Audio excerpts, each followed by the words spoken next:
Hello, all my merrymakers. I am Becca, and welcome to Let's Talk Tuesday. To people who've been here, done that, thanks for coming back. To anybody new here, welcome. Let's Talk Tuesday is a installment that I do from time to time where I sit and either knit or crochet, and we talk, or I talk, as if you're sitting right next to me, about something, anything, except for politics. We don't do politics here.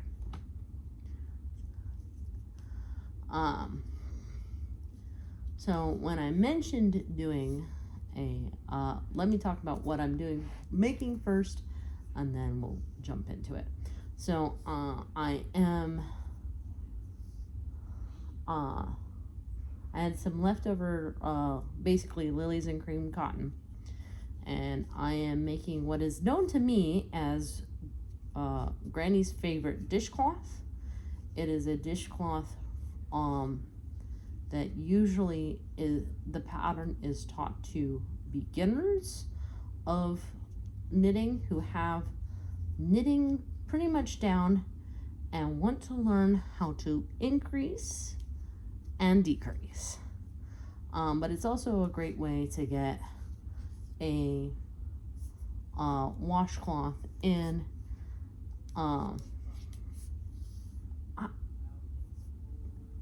usually about an hour, depending on skill level.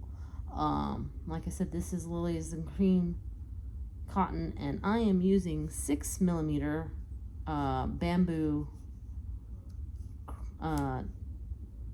knitting needles. Now, one thing that's funny to me, I don't know if you can see this, but these needles, this is not my first round with this yarn. I've had a couple of problems despite this being an easy pattern, and the blue has rubbed off onto my needles, which I find a little bit amusing. And if there's anybody out there who would like a tutorial of this pattern, feel free to either let me know by putting a comment down or sending me an email to happyyarngirl@gmail.com. Because if even one person asks, you know me, I will make a tutorial. That being said, when I was talking about doing my Let's Talk Tuesday, I decided I wanted to talk to you a little bit about my weight loss that I've recently started. I'm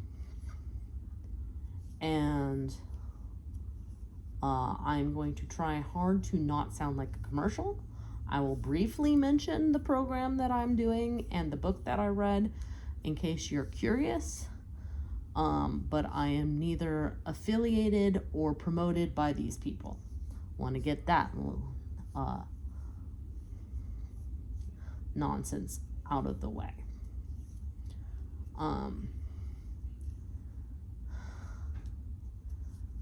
Full disclosure, so in the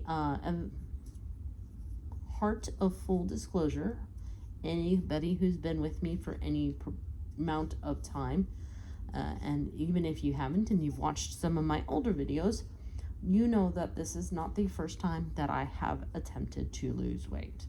I have been pretty much overweight all my life, and once I hit adulthood, that I quickly went from being overweight to being obese, and from being obese to being morbidly obese. And yes, I do mean morbidly obese. The first time I decided, I have a hard time trying to find a good starting point. So I have a little bit of a sour taste in my mouth when it comes to any diet that is a lose weight quick diet. And And I can tell you that my mother is also a larger woman, and if there has been a fad diet out there, she has been on it. I know she was on Nutrisystem at one time, for a while. I know that she was on the Atkins diet for a while. She is now on a diet called the carnivore diet, which emphasizes a large amount of protein over carbohydrates. It is not protein instead of carbohydrates, it's just protein over carbohydrates. I think she's required to eat something on the scale, I want to say, of like 120 grams of protein. It's kind of ridiculous. So anything like that has never sat well with me. The current program I am on is called Noom. I have been on it before. I have had success with it before. If you would like more information regarding it, you can email me and I will answer any questions you have about it directly. And it deals a lot with, I will say one thing about it that is different for me is it deals with the psychology behind food and why you eat what you eat. Sorry, my phone just started yelling at me. Give me a second to plug it in.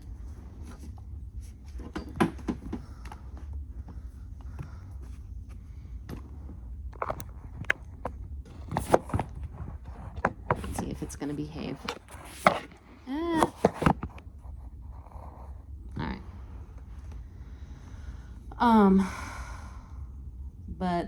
Like I said, I've been on it before and I had some success with it, but I felt like I was missing a step. And I had seen somewhere that prioritizing macros is going to help you, and knowing your macro type is going to help you a lot more than dieting alone or exercising alone. So, she was trying to sell her program, obviously, but I found a book called Unlocking Your Macro Type for free to borrow from the library. I read it, I understood the science behind what she was saying, and there's even some quizzes in there, so that you can figure out which one you are, which, lo and behold, according to that, I'm supposed to be fat fueled and very carb sensitive. Well, which it recommended a keto diet. I am not big on keto, but I did take what it said a little bit to heart. So in addition to, doing all the things that Noom says to do, again, if you would like more details, I would be more than happy to share that information with you. But I also am trying to watch the glycemic index of the things that I am eating. Now, in case you don't know, glycemic index is how that food affects your body into making insulin. So like something with like a lot of sugar, for example, will have a higher glycemic index than something with almost no sugar in it, like broccoli. Broccoli will still make you release insulin because it's needed for digestion, don't get me wrong.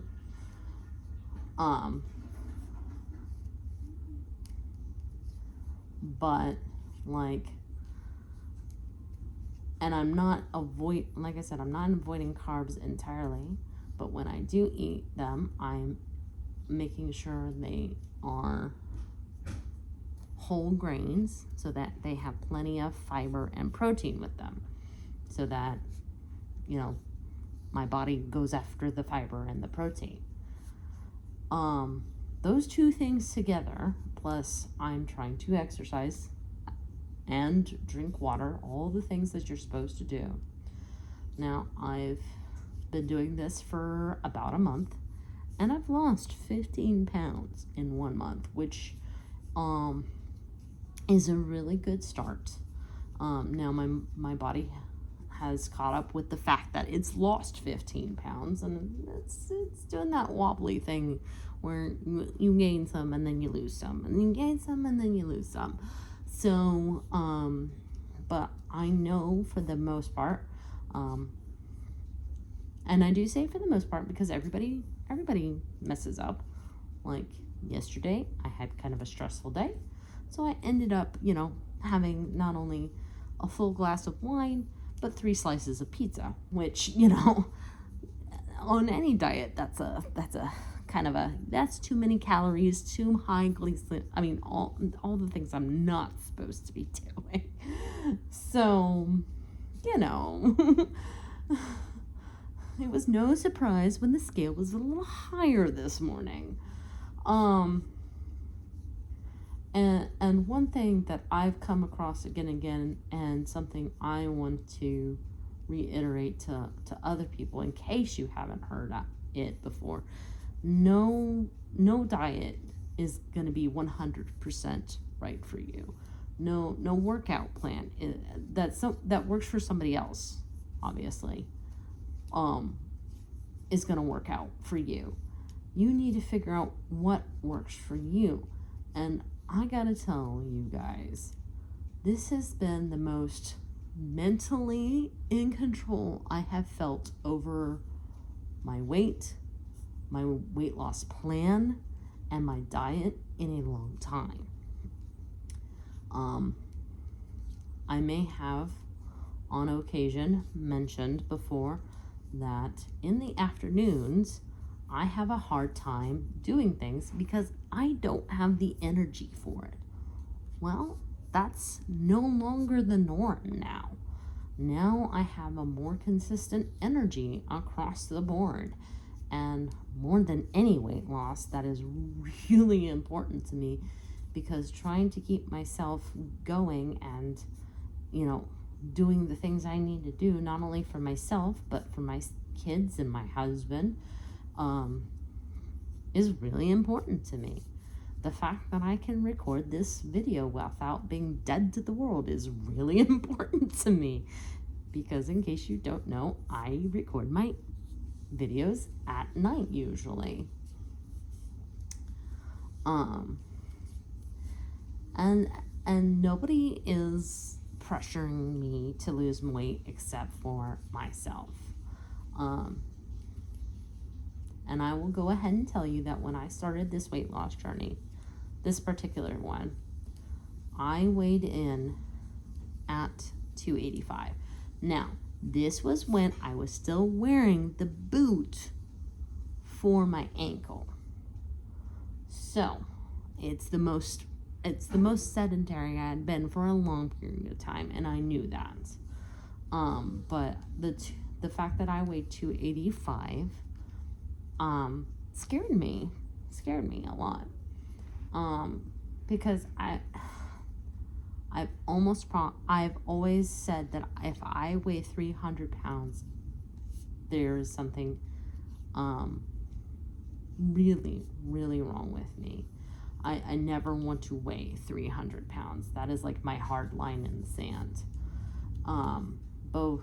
There have been people in my family who have weighed that much and have had problems, like significant problems, not just with their health, but with their daily lives. And I don't want that to be me.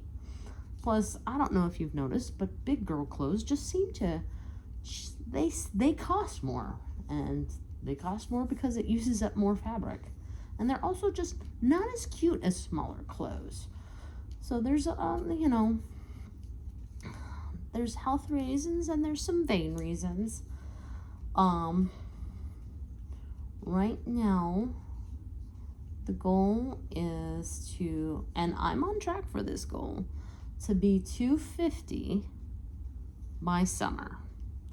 And that will mean that I have lost 35 pounds, which, in case you don't know, losing 20 pounds means you've gone down a clothing size, usually. Depends on the clothes. But, and that is because the kids are on track to go to Kentucky Kingdom this summer. And I, of course, would like to go with them and would like to go on rides with them. Now, last year, or maybe the year before, we went to California as part of visiting my grandmother, who had turned 90 at the time. But we also went to an amusement park over there.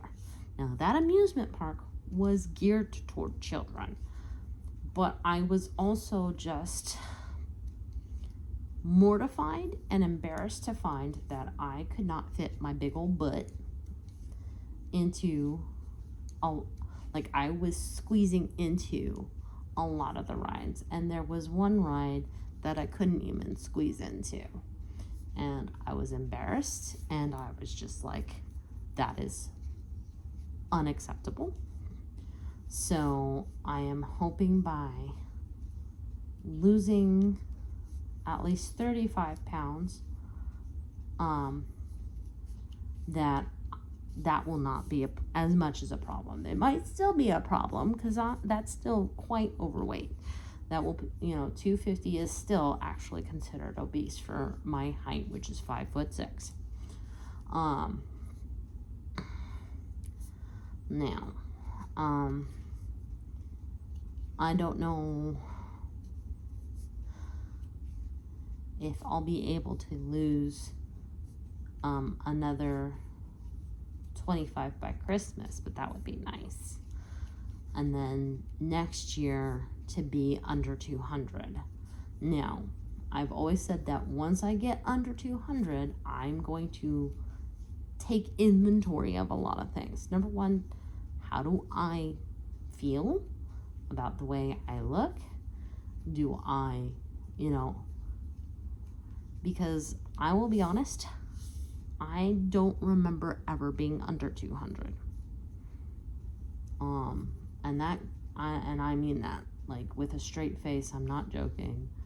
I mean, even when I was a teenager, I was probably 200 pounds. Now, I don't remember taking my weight very seriously as a teenager because I thought, oh, I'll just hit puberty and it will come right off. That's not what happened at all. So,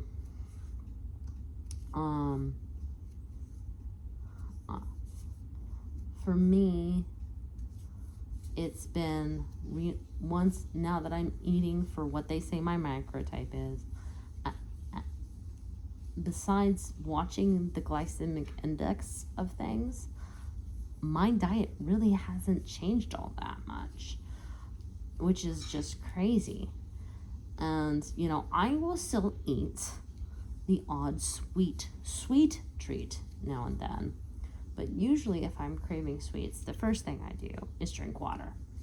Because, I don't know if you know this, but when you are thirsty, it is usually your body saying, I think I missed a stitch. It's usually your body saying, I missed a stitch, yes. I think I dropped a stitch, really. Thanks, body, for telling me. That you're thirsty. And that takes a good care of it, I want to say 50 to 60% of the time. I have these protein shakes. Now again, this is what works for me, so it may not work for you. But they're kind of sweet, but not too sweet. If it still persists, I will drink one of them. And if it hasn't been cured by water, and it hasn't been cured by that, then I'll probably eat the sweet treat that I'm craving, if it's a specific one. If it's not a specific one, then I'll reach for a fruit that is higher on the glycemic index. So see, I've got these steps in place to where I'm like the last time I ate a super sweet treat, now, to be fair, it was literally today. But I have leftover cupcakes from my birthday. It was my birthday recently. Or I should say, we celebrated my birthday recently, and there were some leftover cupcakes. So, might not lose as much weight this week because I'm trying to eat leftover cupcakes. And I'm the only one who likes them. Because my mom actually made them for me and made them with less sugar, which I very much appreciate because she's trying to support me in my weight loss goals, which, yay. Thanks, Mom. So, I guess I wanted to talk to you guys about this because I know that a lot of us, since we are sedentary creatures, to just encourage you, if you're thinking about losing weight, or even if you are the right weight, but you know you're not healthy, because you can be the right weight and not be healthy, that there are ways to do it. And I just encourage you to find that way that works for you. That being said, we're at 20 minutes, which, you know, I try to keep these to 20 minutes. I hope you enjoyed this video, even though there was a lot of dyke talk, and that's not usually what we talk about here, but there you go. Especially if you're a subscriber. That way the evil YouTube overlords don't unsubscribe you from my channel against your will. Feel free to comment down below, either about something I said or just to help out my analytics. I very much appreciate it. If you're not a subscriber yet, I actually have a lot of yarny content, and if that's your jibe, make sure you hit subscribe. Plus, you would do well to hit that notification bell. If you really want my channel to grow, share this video with everyone you know. In the meantime, make whatever makes you merry. Ciao.